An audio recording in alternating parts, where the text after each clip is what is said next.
Naniniwala si Senador Miriam Defensor Santiago na dapat linawin ng Pilipinas ang posisyon nito kaugnay sa tensyon sa Korean Peninsula. Gate ng senadora, hindi dapat makisali ang bansa sa anumang sigalot sa Korea kahit pa'y tinuturing tayong kaalyado ng Amerika na sumusuporta sa South Korea.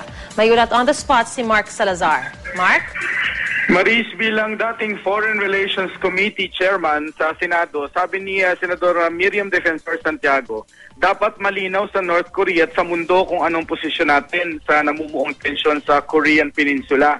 Na tayo ay neutral na bansa, non-player sa gulong ito at non-nuclear weapon state. At hindi pwedeng mahalo sa gera kahit pa may mutual defense treaty tayo with America. Dahil ang sabi sa kasunduan, tutulong lang daw tayo sa gera nila kung metropolitan USA ang atakihin ng North Korea at hindi kasama doon ang Guam kung halimbawa Guam ang atakihin. Hindi rin makapagpayo si Santiago sa DFA kung ililikas na ba mga Pinoy sa South Korea o makiramdam muna. Ang hirap kasing basahin daw ng batang si Kim Jong-un. Seryoso ba siya o bluff halimbawa? O baka sa immaturity niya at pagkaisip bata, ituloy niya lahat ng sinasabi niya. Siya ba ay may full control sa militar niya o siya ang kinokontrol nito? Sana lang daw kahit na rogue state ang bansag ng iba sa North Korea, wag ditong kakalimutang may international law tungkol sa gera at paggamit ng nuclear at mananagot siya kung isasagawa niya ng mali ang kanyang gera.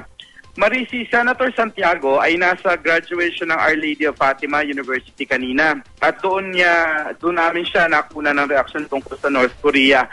Maris, may pick-up line siya siyempre sa kanyang speech sa mga estudyante kung gusto mo pa halimbawang marinig. Gusto mo pa marinig, Maris? Mark? Maris? Oo, siyempre naman, Mark. Ano ba yun?